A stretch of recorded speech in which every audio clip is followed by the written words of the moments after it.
with all the other bits of information and videos we've seen over the last couple of days, is very compelling evidence that whatever anybody else is saying, these videos seem to show Hamas fighters in the hospital getting people into relative safety for themselves under the hospital. It does seem to back up what the Israelis have been saying, in other words, using civilians as human shields.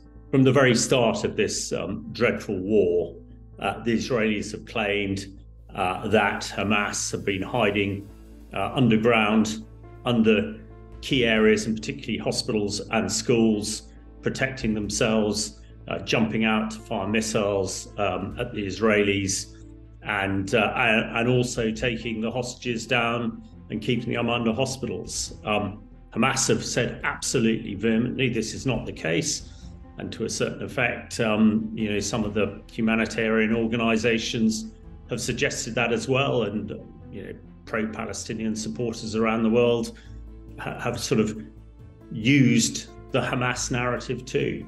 But I think what we've seen in the last few days with a number of videos that have been released, alibi by the Israelis, is that there are armoured, constructed tunnels underneath the hospitals, and there are Hamas fighters armed in the hospitals, and hostages have been taken into those hospitals. This appears to be in Gaza, and one of the many entrance tunnels to the vast network of tunnels that we understand are under Gaza, that Hamas used to move around, used to store their weaponry, and actually entrances like this is where they pop up and they fire their missiles toward Israel.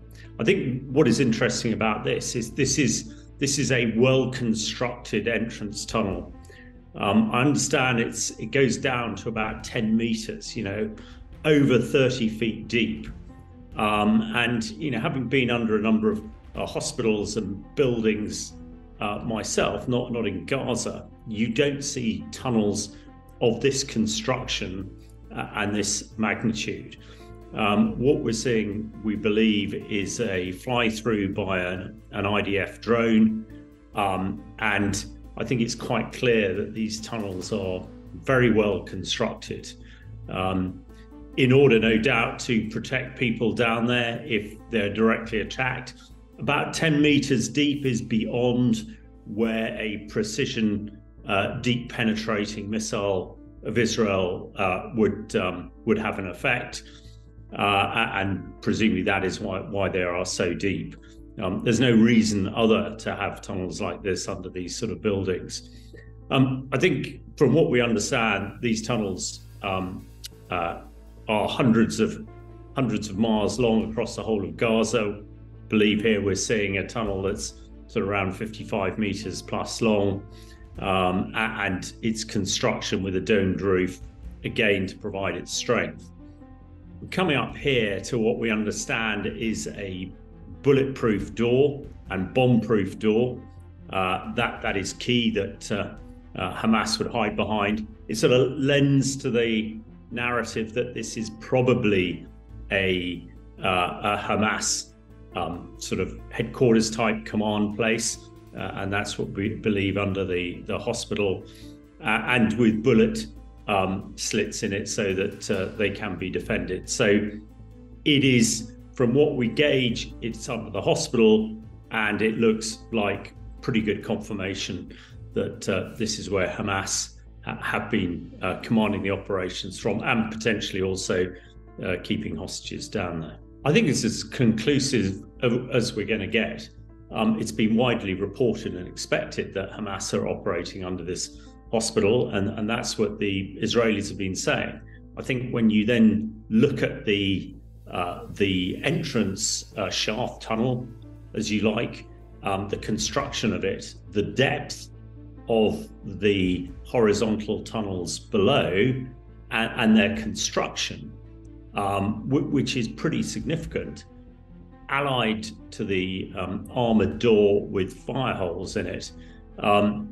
Yeah, I can't see of any other usage for this than some sort of Hamas tunnel leading to a command post. So, yeah, I think this is as good as we're going to get. And with all the other information and intelligence that we know, I think there are very few people who do not believe that Hamas are using hospitals like this and other places to hide under to conduct their activities. What this shows is that this operation still has a long way to go. Now, this is not the only video that is on social media showing potential Hamas command tunnels and other tunnels under Gaza. And I think when you put them all together and the other information and intelligence that's available, it's very clear that this is how Hamas operate. It's also pretty clear that Hamas will be on the run. They are, in a way, trying to preserve some of their command structure, one would expect. And there seems to be pretty credible intelligence that some of the key senior members of Hamas have already left Gaza, presumably trying to save themselves.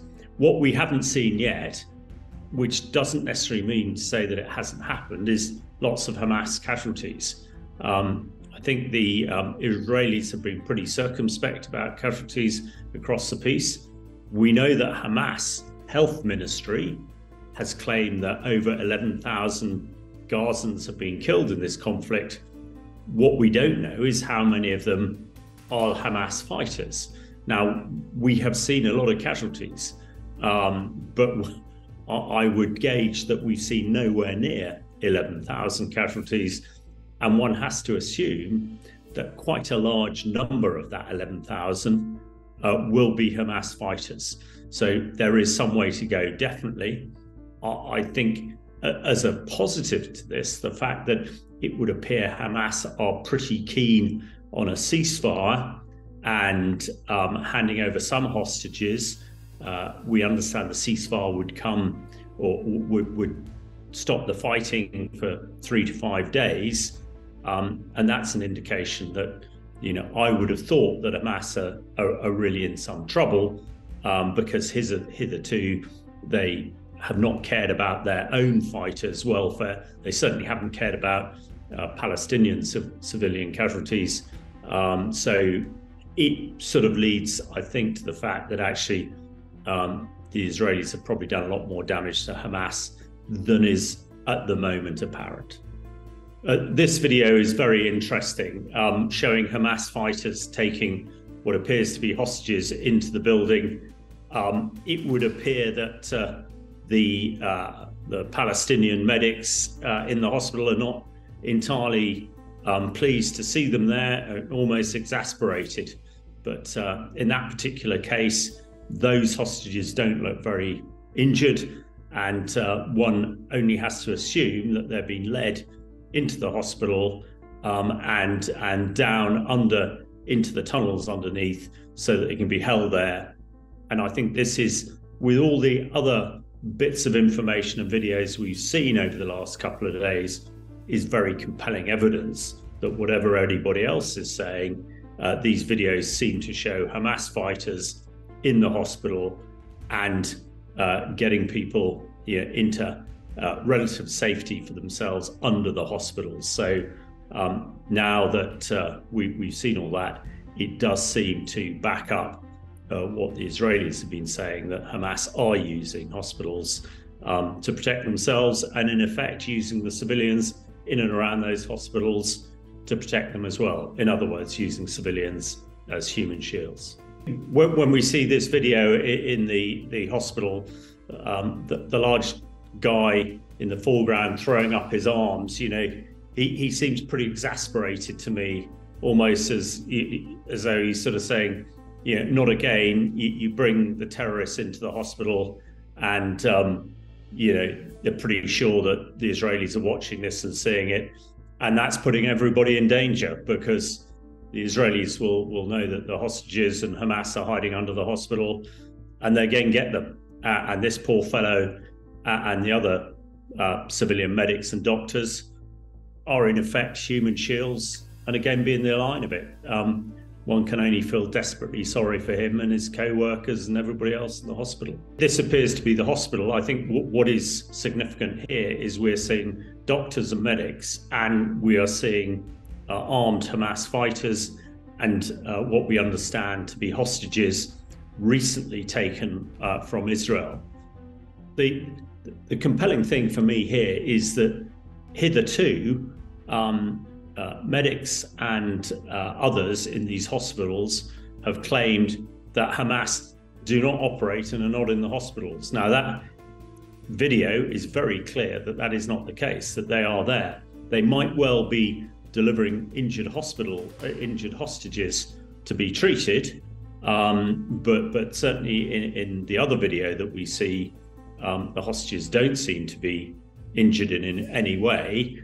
And it would perhaps lead to the claim that they are moving them into the hospitals and then under them so that they are protected in the tunnels that we've already seen.